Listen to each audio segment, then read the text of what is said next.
vamos a hacer una especie de tour o paseíto guiado, a ver si soy capaz, por dos lugares espectaculares de la mano del videojuego Assassin's Creed Odyssey. Primero iremos al Ágora, que era el corazón de la ciudad, como una plaza enorme con un mercado muy grande, pero también con muchos edificios muy curiosos. Y luego visitaremos la Acrópolis, esa mini ciudad divina en las alturas que aloja joyas como el Partenón o incluso un fabuloso tesoro del que luego te hablaré. ¿Te apetece que viajemos al pasado y demos un paseo juntos? Vamos a empezar nuestro viaje justo en el corazón de Atenas, en el Ágora. Es un gran espacio abierto, como una plaza rodeada de edificios, y en el centro hay un mercado. Ahora no hay mucha gente, pero esto normalmente se peta, ¿eh? Vamos a ver qué encontramos. Es un lugar fascinante, porque puedes encontrar casi cualquier cosa, desde sardinas a telas lujosísimas, pasando por flores, fruta, anillos y diademas con esmeraldas y amatistas. Incluso puedes comprar esclavos, que constituyen una parte importante de la población de Atenas. Fíjate qué cantidad de objetos de cerámica. Eso de la derecha es una ánfora, una vasija grande con asas. La cerámica es súper importante en Atenas en este siglo V a.C. De hecho, hay un barrio entero donde viven los alfareros, el barrio Kerameikos. Por cierto, ¿sabías que los antiguos griegos rara vez bebían el vino puro? Lo mezclaban con agua en unas vasijas muy grandes llamadas cráteras. Estaba muy mal visto emborracharse. Este es el siglo de oro de Atenas y la economía va viento en popa, en parte porque cobran tributos a otras ciudades aliadas y también porque descubrieron una mina de plata muy cerca, pero sobre todo gracias al comercio. Y es que cualquier comerciante podía instalar su puesto aquí y ponerse a vender lo que quisiera, y la ciudad, por supuesto, sacaba tajada económica de cada transacción.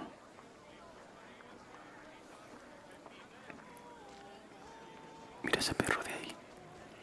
¿Sabías que los antiguos griegos tenían mascotas? Al contrario que los egipcios, no solían tener gatos, pero sí perros. Los perros aparecen incluso en la mitología griega. Se cuenta que el gran héroe Ulises, cuando regresó a su casa 20 años después de haber salido y de haber luchado, por ejemplo, en la guerra de Troya, no lo reconoció nadie de su familia, salvo su querido perro Argos. Por el centro de este mercado y en diagonal discurre la Vía Panatenaica, que es la calle principal de Atenas y llega hasta la Acrópolis. La Acrópolis es una maravilla, pero nosotros vamos a ir más tarde. Primero vamos a ver algunos edificios muy interesantes del Ágora que nos hacen entender mejor por qué este es el momento de máximo esplendor de la civilización griega. Mira, mira, fíjate. Esa estatua de oro de ahí, yo creo que representa a Hermes, el mensajero de los dioses y dios del comercio también. Tiene sentido.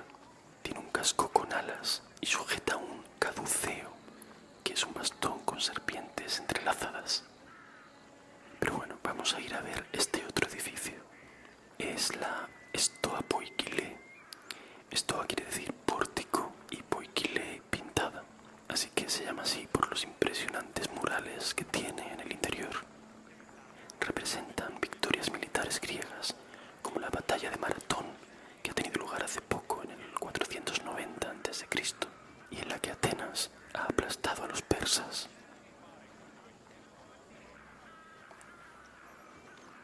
Estas estoas servían de espacio de reunión para los ciudadanos, protegido del sol. En Atenas hace bastante calor, así que se agradece un poco de sombrita, pero especialmente las utilizaban los célebres filósofos griegos para impartir sus enseñanzas filosóficas. Esta estoa concretamente la eligió el filósofo Zenón de Citio como sede de su escuela filosófica. ¿Te suena la palabra estoicismo? Pues viene de aquí, de estoa.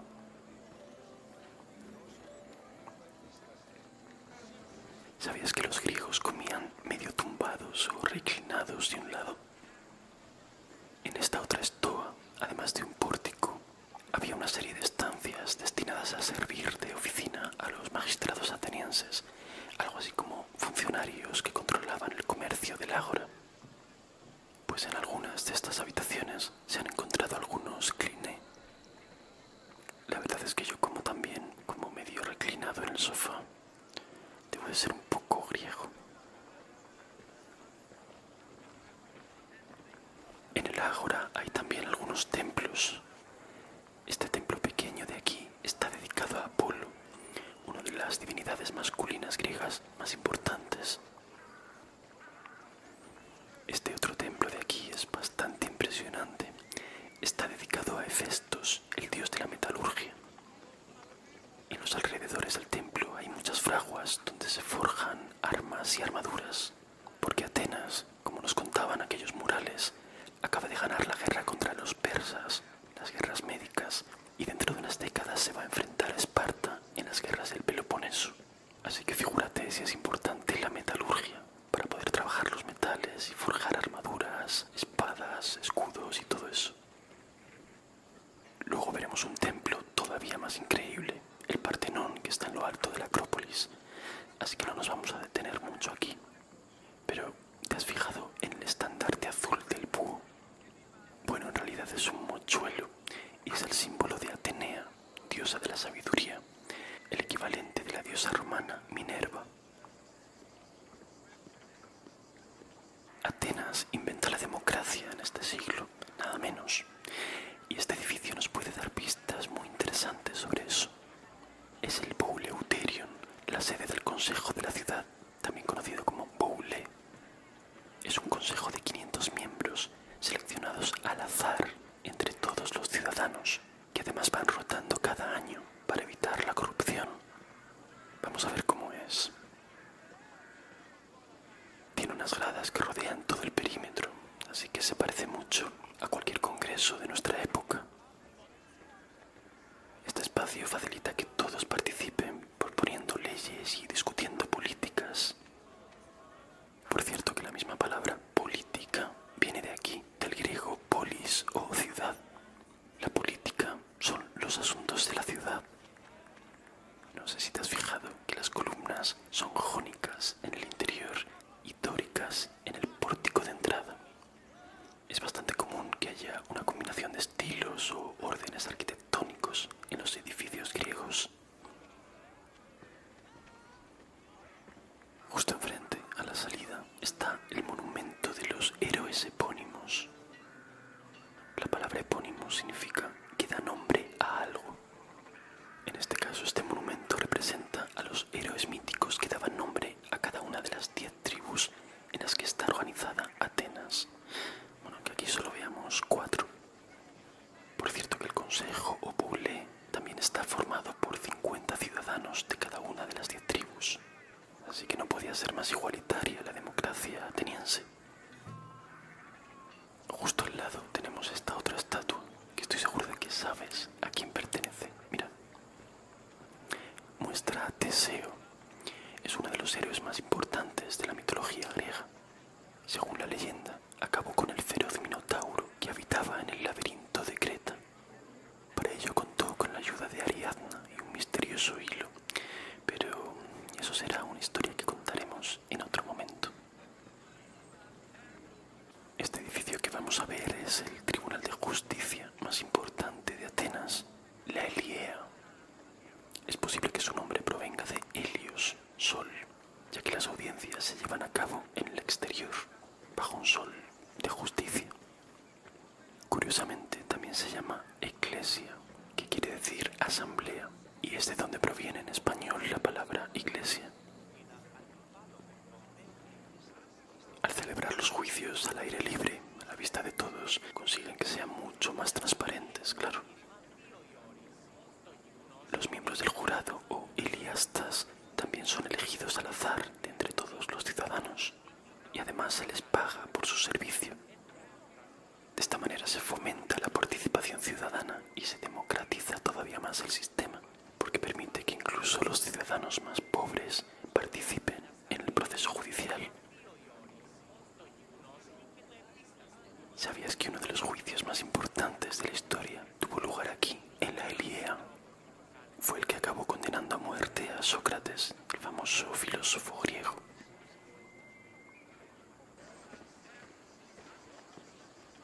Estamos ya empezando a subir la colina de la Acrópolis por el sur, en dirección al Partenón. Pero mira, fíjate lo que tenemos aquí. Estamos en el Teatro de Dioniso. En el siglo V a.C., los teatros, como ves, son de madera y suelen aprovechar las pendientes existentes de las colinas, lo que garantiza también una acústica excelente. Permite que la voz de los actores llegue claramente a todos los espectadores, sin utilizar micrófonos ni nada. Eran construcciones enormes. Este teatro tiene una capacidad para unos 40.000 espectadores, casi como un estadio de fútbol. De hecho, fue el mayor teatro de la antigua Grecia, pero todavía más importante es que se considera el teatro más antiguo del mundo. Está dedicado, como indica su nombre, a Dioniso, que es el dios del vino y del teatro. Es el dios de los excesos y de los placeres. Vamos, el dios fiestero griego por excelencia. Durante esta época se crearon la comedia y la tragedia griegas. Muchas de las cosas que vemos en películas y en series actualmente tienen su origen aquí. Curiosamente, ¿sabes cuál fue el origen de las obras de teatro? Pues como vemos aquí, se rezaba en honor al dios Dioniso alrededor de un altar. Después esos rituales fueron evolucionando y se fueron convirtiendo en las tragedias griegas clásicas, con autores como Esquilo, Sófocles o Eurípides, que fueron los primeros autores en incluir a más de un actor en una obra de teatro. Eso ya en un escenario hecho y derecho como este que vemos aquí. Las representaciones podían durar hasta 6 horas y la entrada era muy cara. Era un evento de mucho prestigio social ir al teatro.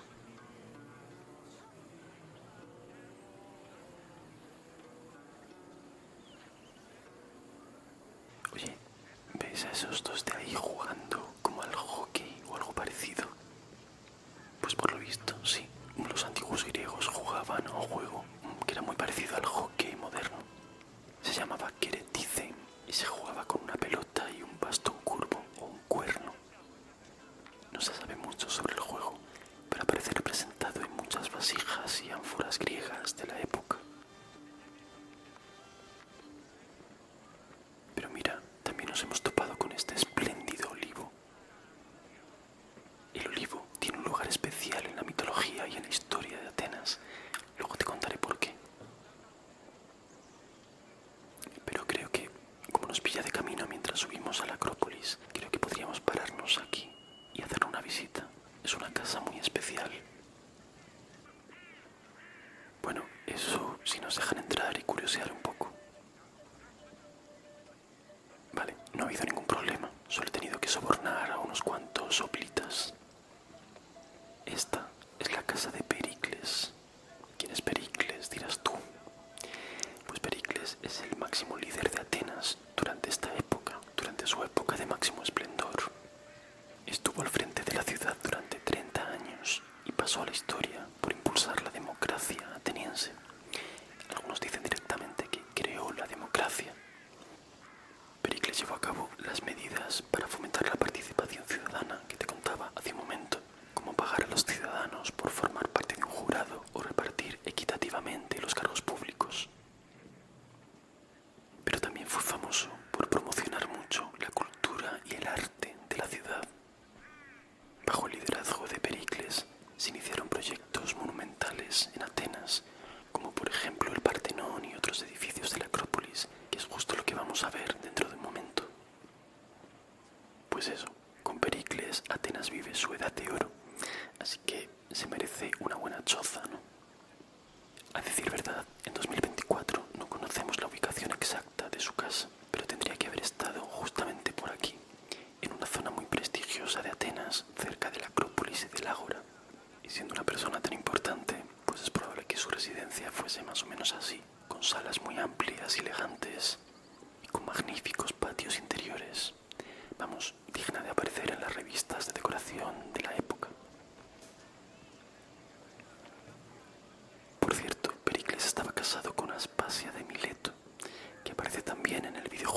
Assassin's Creed y que por lo que dicen era una mujer muy inteligente. Era maestra y también cronista o historiadora de la época. Curiosamente, destacó especialmente en ginecología, donde descubrió cómo prevenir embarazos de riesgo y crear remedios naturales para el posparto.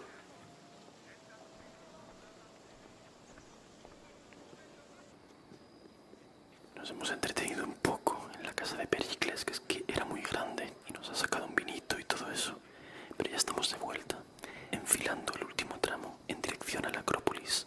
Si te fijas ya la vemos ahí al fondo, esa ciudad en las alturas dedicada a los dioses de la que te hablaba. Por aquí cada año suele haber una carrera con antorchas que va desde el Ágora hasta el Partenón como parte de lo que se llama las Panateneas, unas fiestas parecidas a los Juegos Olímpicos dedicadas a la diosa Atenea. Había boxeo, carreras de cuadrigas, lucha libre, pentatlón, pero también certámenes de poesía y música. Curioso, ¿no? Los vencedores de los certámenes artísticos recibían una corona de oro, mientras que el premio para los vencedores de las carreras de cuadrigas, por ejemplo, era una corona de hojas de olivo y 140 ánforas de aceite de oliva, procedente de los olivos sagrados de Atenas. Debía de costar mucho dinero. Hace una noche bastante agradable, ¿no? Se pueden ver las estrellas y la luna, si te fijas, está en fase creciente. En esta época también hubo avances significativos en astronomía. Por ejemplo, Anaxágoras fue de los primeros en explicar los eclipses de forma bastante racional y bastante parecida a como lo hacemos hoy en día. En el siglo anterior había vivido Pitágoras y su influencia sigue muy viva en este siglo. Bueno, es que sigue muy viva hasta nuestros días. Pitágoras, con sus avances en matemáticas y en filosofía, para muchos es el personaje más influyente de la historia, por delante de Jesús de Nazaret. De hecho, sus ideas sobre la inmortalidad del alma han dejado una huella imborrable en la filosofía griega, inspirando a grandes filósofos como Sócrates y Platón, y a su vez el platonismo influyó en el cristianismo varios siglos después. Pues los seguidores de Pitágoras, los pitagóricos, proponen en este siglo V a.C. que la Tierra y todos los demás cuerpos celestes son esferas perfectas y que nuestro planeta gira alrededor de un fuego central.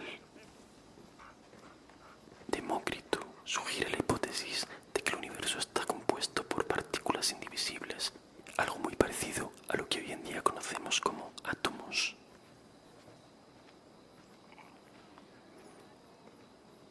Mira todos los pétalos de flores por el suelo. Seguramente es que hace muy poco que se han celebrado las Panateneas y acaba de pasar la procesión del peplo. El peplo es un vestido que tejen las mujeres jóvenes para Atenea una vez al año y lo llevan por aquí en una procesión muy solemne que recorre toda la ciudad hasta la Acrópolis. Pero me he distraído un poco y resulta que es que ya estamos aquí, ya hemos llegado. Eso que vemos ahí no es un templo o un edificio como tal, son los propileos de la Acrópolis. Es como una puerta de entrada a lo grande. Ya que la Acrópolis es sobre todo una ciudad para los dioses, se merece una puerta como Dios manda. Vamos a ir entrando. De hecho, se dice que son el umbral más espectacular de todos los que preceden a un conjunto arquitectónico de la antigüedad. En los propileos, como en el Bouleuterium, las columnas son dóricas en el exterior y jónicas dentro. Oye, pero ¿estás viendo lo mismo que yo, allá a lo lejos, a través de las columnas? Es una estatua espectacular que te da la bienvenida a la Acrópolis. Vamos a verla. Esta estatua de bronce representa a Atenea Promachos, es decir, a la misma diosa Atenea, pero en su faceta de guerrera. De hecho, Promachos significa que combate en primera línea de batalla, por eso lleva una lanza y un escudo. La verdad es que tiene su lógica. Es imponente, mide unos 15 metros de altura. Es obra de Fídias, uno de los escultores más famosos de la antigua Grecia, que tardó en completarla 9 años. Era tan grande que se decía que los marineros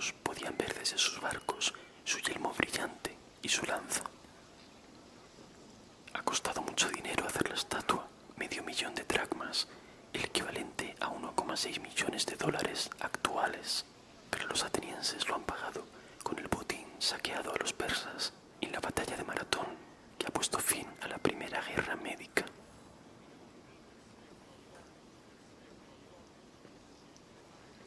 Pues la verdad es que se ha quedado una noche fantástica aquí en la Acrópolis. Esto que vemos a la derecha ya es el Partenón, que contiene el tesoro del que te hablaba al principio. Pero antes de enseñártelo, te voy a enseñar otras cosas y contarte algunas curiosidades de la Acrópolis.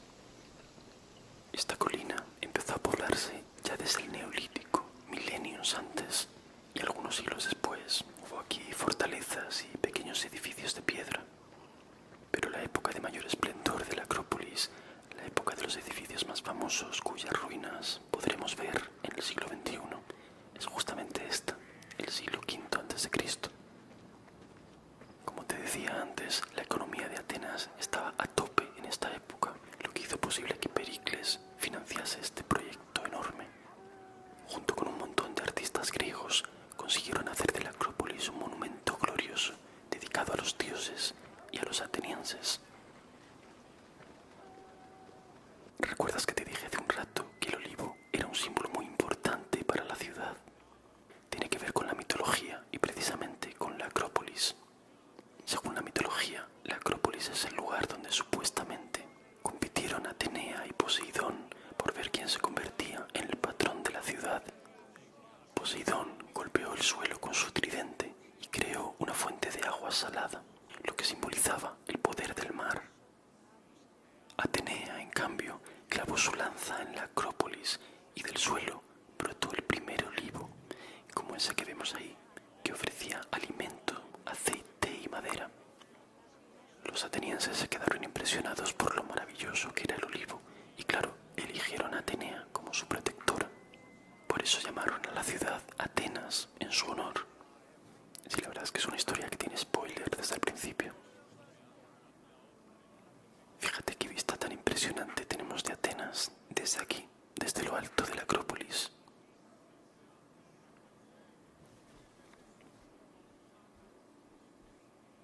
El mito de Atenea y Poseidón que te acabo de contar es uno de los más representados en la antigua Grecia.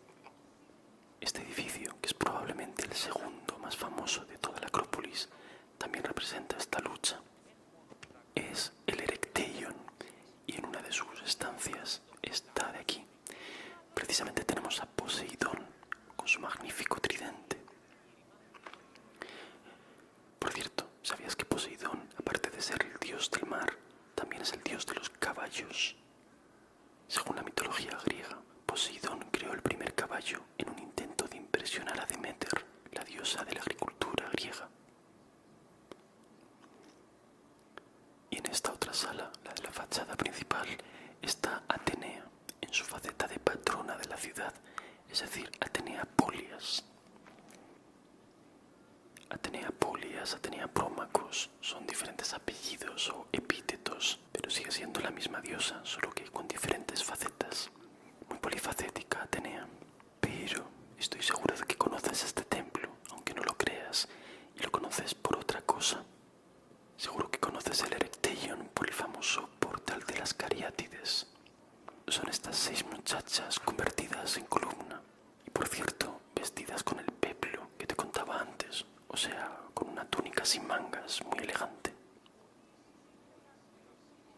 Bajo el templo había una cripta que, según la leyenda, contenía las serpientes sagradas de Atenea. Parece ser que eran unas serpientes muy golosas, porque se dice que las sacerdotisas de Atenea las alimentaban con pasteles de miel. En la Acrópolis había más templos y también muchos altares para adorar a los dioses, como te puedes imaginar, siendo una ciudad sagrada. Lo más importante para tener contentos a los dioses eran los sacrificios. Por eso la función principal de los altares era matar y quemar animales. El altar más sagrado de la Acrópolis era el de Atenea, y durante la fiesta de las Panateneas de la que te hablé antes, se sacrificaban 100 reses. Era una hecatombe, y no lo digo por decir, ese ritual es el origen de nuestra palabra hecatombe, que viene de hecatón, que quiere decir 100 en griego, y pe,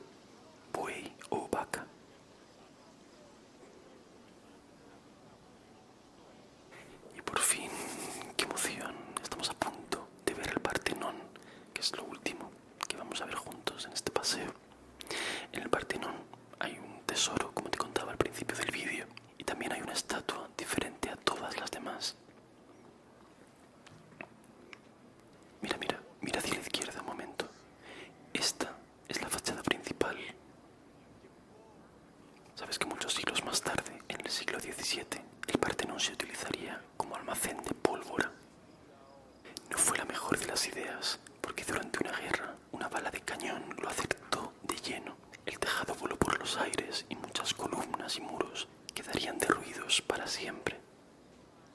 Por eso es fantástico poder verlo ahora, en su época de máximo esplendor. No me digas que no queda súper elegante en lo alto de la colina de la Acrópolis. El Partenón es uno de los edificios más famosos del mundo, pero curiosamente, aunque es un templo, aquí no se realizan sacrificios.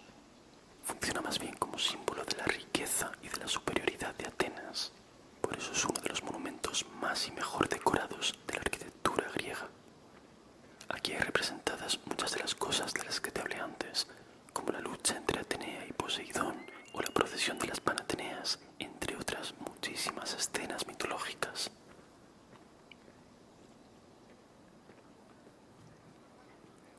La escultura de Atenea que está en el Partenón es una auténtica obra maestra y además es muy innovadora para la época, porque se realizó con madera recubierta de marfil y oro.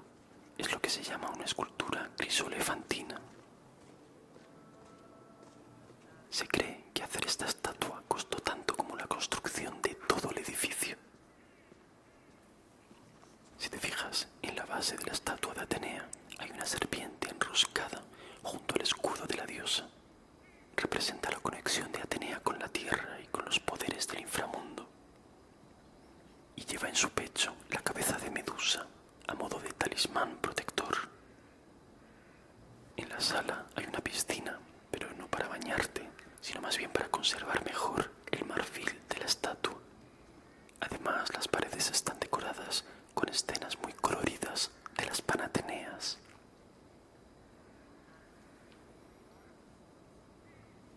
Y ya solo nos queda por ver una cosa, aunque no sé si podremos, porque no puede entrar cualquiera a esa sala. Ven, vamos a intentarlo, a ver si ahora que es de noche no hay guardias y no se da cuenta nadie.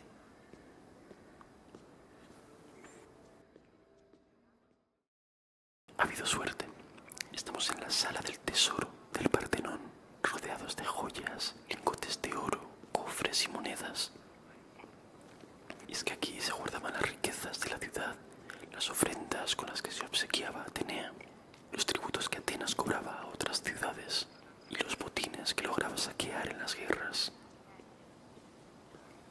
Esto nos da una idea de la riqueza de la ciudad, de la riqueza material, pero también de la riqueza cultural e histórica de Atenas.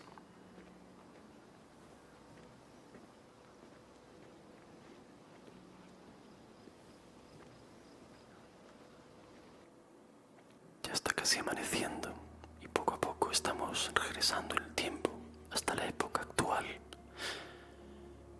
Hoy estos paisajes desolados de ruinas y piedras nos parecen muertos, pero mucho de este esplendor griego sigue vivo con nosotros hoy, en nuestras palabras, en nuestra matemática, en nuestro teatro y arte, en nuestra concepción del mundo y del cosmos. No son solamente piedras, nunca fueron solamente piedras. Necesitamos conocer el misterio que encierran para conocernos a nosotros mismos. Ese es el jefe final del juego. Un abrazo para Cedrex, Emanuel Torres, Luis Enrique Conde, Lautaro Sosa, Adriana López, Osvald, Odette Victoria o Gonzalo Miranda. Muchísimas gracias por ser Baby Gatitos, Michis VIP y Super Michis Sexys del canal.